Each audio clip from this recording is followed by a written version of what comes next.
खुद से जीतने वालों को मेरा सलाम और प्रणाम। लड़के ने कहा, मैं खुद को रोक नहीं पाता गुरुजी, मैं हर समय दूसरों से कंपेयर करता रहता हूं। इस आदत ने मुझे बहुत परेशान कर दिया है। गुरुजी ने शांत आवाज में कहा, कंपैरिजन तुम्हारी गलती नहीं, तुम्हारा मन कंफ्यूज्ड है और सच कहूं तो ये तुम्हारी उम्र में स्वाभाविक है। जब जीवन स्थिर नहीं होता, जब करियर और फ्यूचर पूरी तरह निश्चित नहीं होते, तब मन अपनी प्रोग्रेस जानना चाहता है। वो समझना चाहता है कि अभी मैं किस लायक हूं, सही दिशा में हूं या नहीं। और जब उसे खुद से साफ जवाब नहीं मिलता, तब इंसान खुद को भूलकर दूसरों को देखने लगता है और ये समझने की कोशिश करता है मैं कहां खड़ा हूं। लड़के ने कंपैरिजन की ऐसी परिभाषा आज तक नहीं सुनी थी। गुरुजी ने आगे कहा, कंपैरिजन एक इनोसेंट मिस्टेक है, नादानी में शुरू होती है पर नुकसान असली होता जाता है। इसलिए सबसे पहले गिल्ट छोड़ो और इसे गहराई से समझो। जब तुम किसी को देखकर कहते हो, वाह ये कितना स्मार्ट है, क्या कॉन्फिडेंस है, कितना इंटेलिजेंट आदमी है, उसी पल तुम्हारे भीतर एक दूसरी आवाज उठती है, मैं ऐसा क्यों नहीं हूं। और वहीं से तुम्हारी आइडेंटिटी पर साइलेंट अटैक शुरू हो जाता है। यह हमला खुलकर नहीं होता, इसमें शोर नहीं होता, बस धीरे धीरे तुम्हारे मन के अंदर गलत भावना का बीजारोपण हो जाता है, शायद मुझ में कुछ कमी है। लड़के ने कहा, तो क्या मुझे दूसरों की तारीफ और दूसरों से प्रभावित नहीं होना चाहिए? फिर गुरुजी उसे नदी के पास ले गए, जहां साफ पानी में मछलियां तैर रही थी और ऊपर पक्षी उड़ रहे थे। गुरुजी ने पूछा, अगर ये मछली पक्षी को देखकर सोचे कि ये चिड़िया कितनी लकी है, ये अपने लंबे परों से उड़कर नदी पार कर सकती है, तो क्या होगा? लड़के ने कहा, मछली अपने तैरने की ताकत ही भूल जाएगी।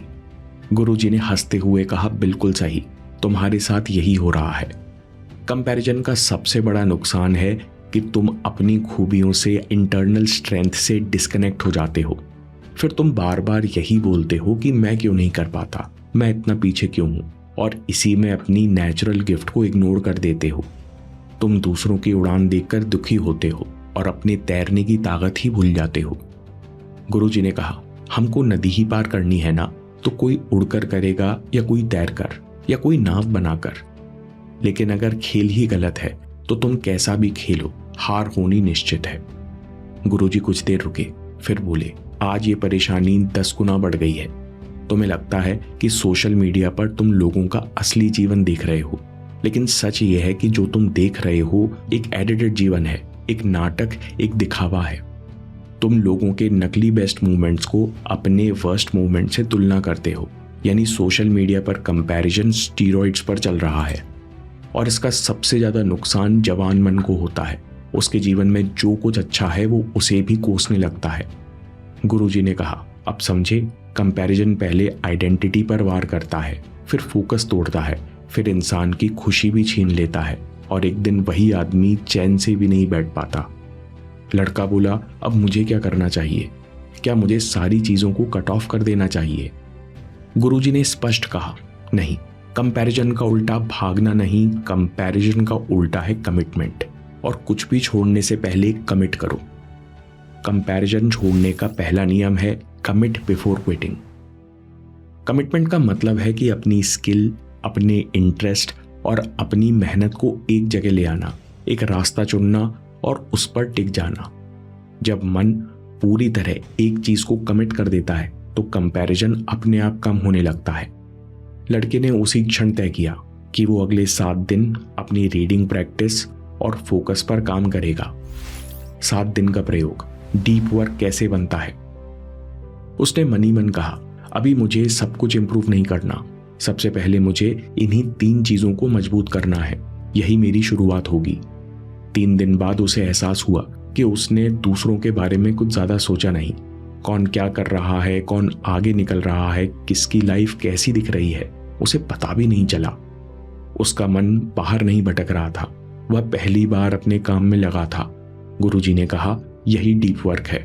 जब तुम अपने चुने हुए रास्ते पर सब कुछ लगा देते हो, तब सेटिस्फैक्शन बाहर की अप्रूवल से नहीं, भीतर की गहराई से आता है। कुछ दिन सब ठीक चला, पर एक दिन उसके दोस्त का अच्छी जगह सिलेक्शन हो गया। उसे गिफ्ट में नई बाइक मिली। झटका, फोमो और नई बाइक। नई गाड़ी देखकर लड़के का मन फिर हिल गया। वह गुरुजी के पास आया और बोला, मुझे पिछले 3 दिनों से चैन नहीं है। मैं जानता हूँ दूसरों के बारे में सोचकर मैं गलत कर रहा हूँ, लेकिन मेरे अंदर एंग्जाइटी है। मुझे हर समय लग रहा है कि मैं कुछ ठीक नहीं कर रहा।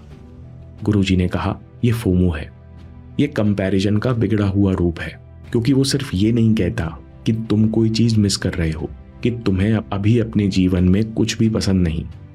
मन हर समय सोचता है कि कहीं कुछ और बेटर हो रहा है, कहीं मुझसे कोई आगे निकल रहा है, इसलिए हमें हर काम में हर समय कुछ अधूरा लगता है।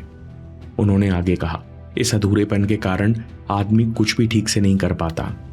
वो दोस्तों के साथ बैठता है पर जुड़ नहीं पाता, खुश होने की कोशिश करता है लेकिन हल्का नहीं हो पाता, क्योंकि वह प्रेजेंस में नहीं अधूरेपन में जी रहा है।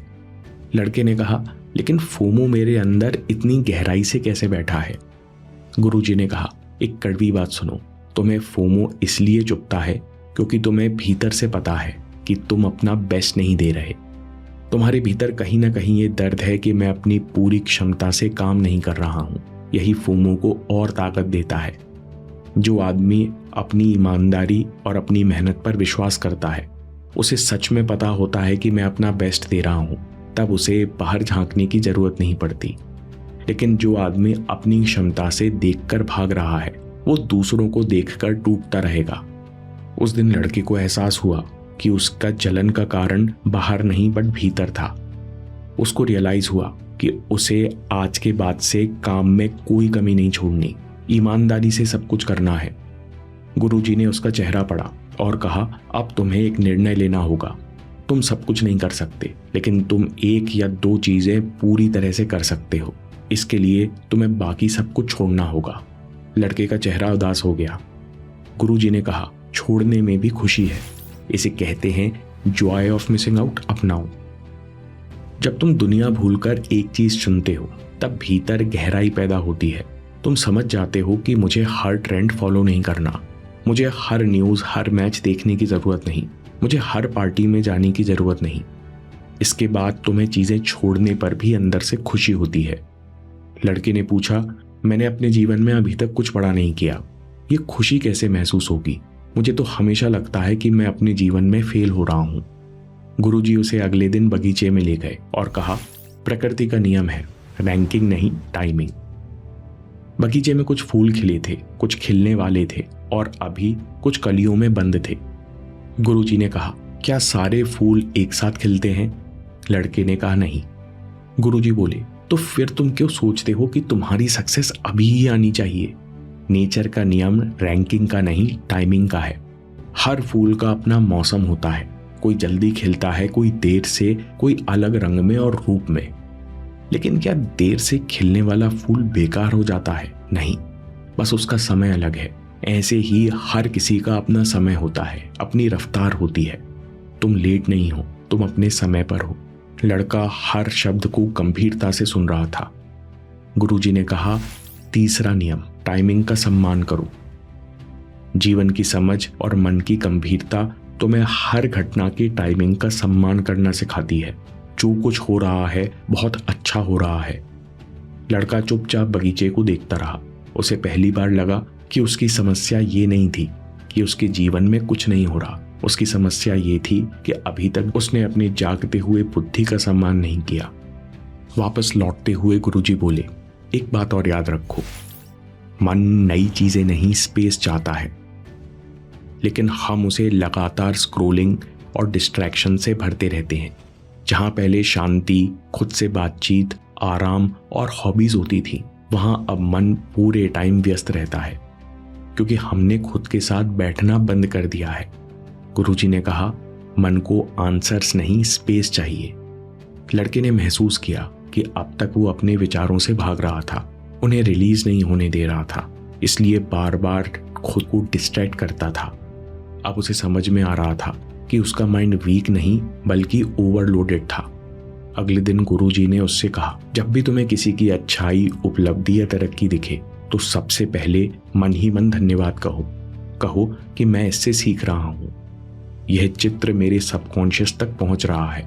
तुम जिस चीज को धन्यवाद की नजरों से देखते हो, मन उसके पॉजिटिव वाइब्रेशन एब्जॉर्ब कर लेता है और तुम्हारा जीवन खुशी से भरने लगता है। गुरुजी बोले, आंतरिक खुशी का मतलब ये नहीं कि सब कुछ परफेक्ट हो जाएगा। इसका मतलब ये है कि तुम्हें पता है कि मैं अपनी शक्ति और इंटरेस्ट को मिलाकर ईमानदारी से काम कर रहा हूँ। मैं अपने जीवन में उपस्थित हूँ, अपने प्रोसेस में लगा हुआ हूँ और उधारी की दौड़ नहीं भाग रहा। समरी में सबसे पहले, कंपैरिजन तुम्हारी गलती नहीं बल्कि मन की उलझन है। ये खुद को तौलने के लिए बाहर देखता है। तुलना आइडेंटिटी पर साइलेंट हमला करती है और सोशल मीडिया इसे तेज कर देता है। तीसरा, सॉल्यूशन भागना नहीं, कमिटमेंट है। एक दिशा चुनो, अपना इंटरेस्ट, स्किल्स इस एक रास्ते पर ले आओ। तुम्हें बाकी चीजें छोड़ने का दुख नहीं होगा। यही है जॉय ऑफ मिसिंग आउट। चौथा, जब भीतर पता हो कि तुम अपना बेस्ट नहीं दे रहे तो पूरे समय फोमो होता है क्योंकि तुम अधूरेपन में जी रहे हो।